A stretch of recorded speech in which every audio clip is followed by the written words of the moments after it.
ఈరోజు మనము 5th క్లాస్లోని 7th lesson పద్యరత్నాలు అన్న పాఠ్యభాగాన్ని గురించి తెలుసుకుందామండి. ఇక్కడ పద్యరత్నాల్లో మనకి చిత్రం చూడండి, ఆలోచించి మాట్లాడండి, చిత్రం చూడండి, ఆలోచించి మాట్లాడండి అనే దాని కింద కొన్ని ప్రశ్నలు ఇచ్చాడండి. ఈ ప్రశ్నను మనము ఒకసారి చూద్దాం. చిత్రంలో ఏం జరుగుతుంది, ఎవరెవరు ఉన్నారు, వారు ఏం చేస్తున్నారు? చిత్రంలో అష్టావధానం జరుగుతున్నది. మైకు ముందు 2 అవధానులు ఉన్నారు. వారికి ఎదురుగా కుడి ప్రక్కన 4, ఎడమ ప్రక్కన 4, 2 పురుషులు 2 స్త్రీలు పృచ్ఛకులు కూర్చొని ఉన్నారు. వారు ఆ 2 అవధానులను ప్రశ్నలు అడుగుతున్నారు. ఆ ప్రశ్నలకు అవధానులు జవాబులు పద్యాల రూపంలో చమత్కారంగా అసువుగా చెప్తున్నారు. నెక్స్ట్, మీకు తెలిసిన ఏదైనా పద్యాలను పాడండి. ఏదైనా ఒక చక్కని నీతి పద్యం భావయుక్తంగా, రాగయుక్తంగా ఉపాధ్యాయులు ముందుగా పాడి తర్వాత మరొక పద్యం విద్యార్థుల చేత పాడించాలి. థర్డ్ వన్, మీకు ఇలాంటి కార్యక్రమాలు ఎక్కడైనా చూసారా? మీరు ఇలాంటి కార్యక్రమాలు ఎప్పుడైనా చూసారా? చూసినప్పుడు మీకు ఏమనిపిస్తోంది? మేము ఇలాంటి కార్యక్రమాలు చూసాము, శతావధానం చూసాము. ఇందులో 100 మంది పృచ్ఛకులు ఉన్నారు. అవధాని గారు ఆ 100 మంది అడిగే ప్రశ్నలకు అసువుగా చమత్కారంగా పద్య రూపంలో సమాధానం చెప్తారు. చాలా ఆశ్చర్యం కలిగింది. అన్ని ప్రశ్నలు పద్యాల రూపంలో ఎలా గుర్తుపెట్టుకున్నారా అని. సో నెక్స్ట్,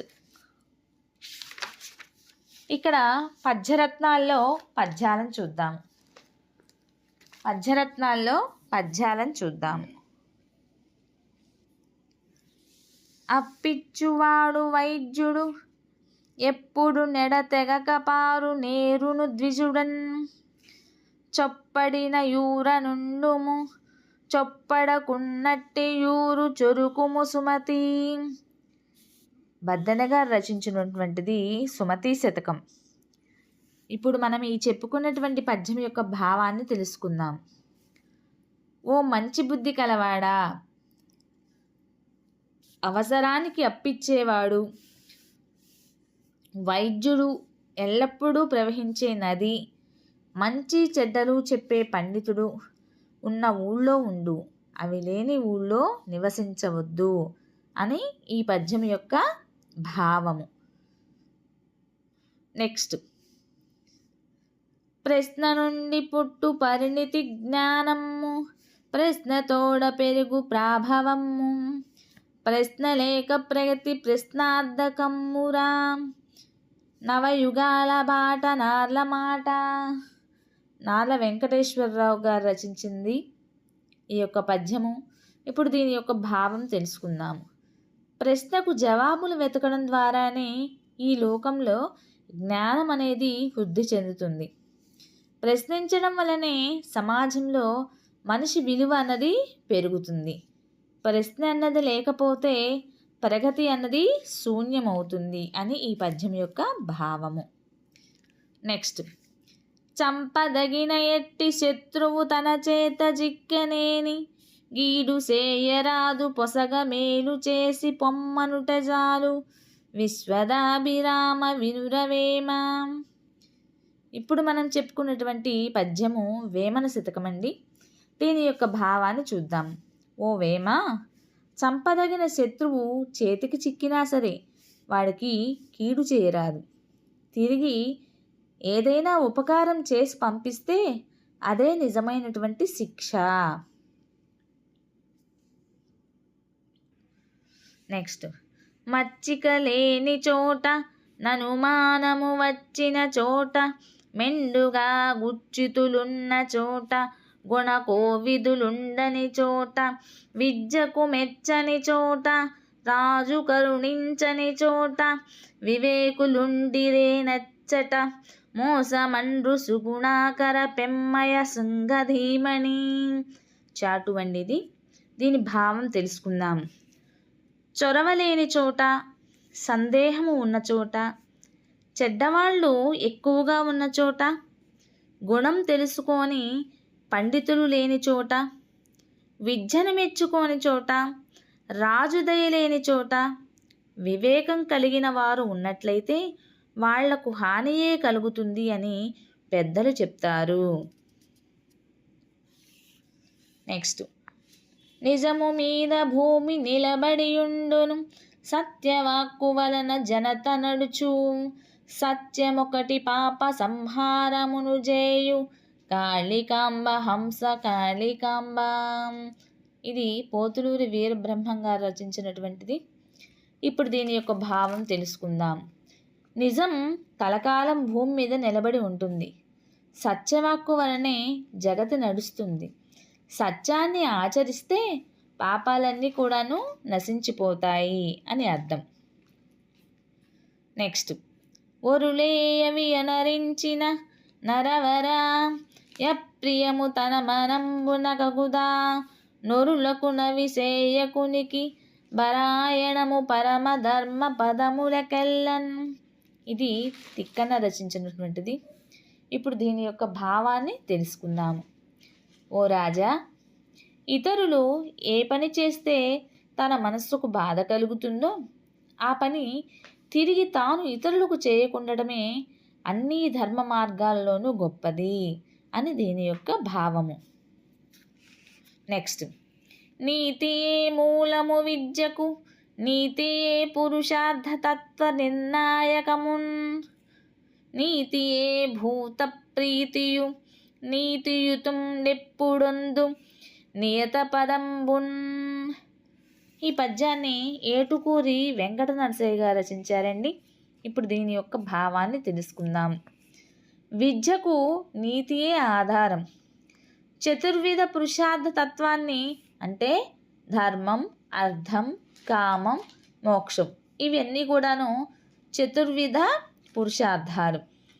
ఈ చతుర్విధ పురుషార్థాలు నిర్ణయించేది కూడా నీతియే.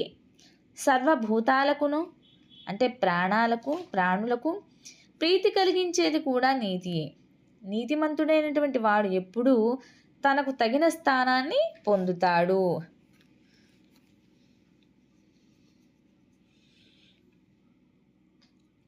నెక్స్ట్, చదువని వాడెగ్నుండగు చదివిన సద్వివేక చతురత కలుగన్, చదువగ వలయుంజనులకు చదివించెద నార్యులొద్ద చదువుము తండ్రి. ఇది పోతన రాసినటువంటిది. ఇప్పుడు దీని యొక్క భావాన్ని తెలుసుకుందాం. చదవని వాడికి ఏమీ తెలియదు. చదువుకుంటే మంచి చెడులు తెలుసుకోగలిగినటువంటి వివేకం అన్నది కలుగుతుంది. అందువల్ల మనుషులందరూ చదువుకోవాలి. ఉత్తములైనటువంటి గురువుల వద్ద నిన్ను చదివిస్తాను నాయన, చదువుకో అని హిరణ్యకశిపుడు ప్రహ్లాదునికి చెప్పాడు.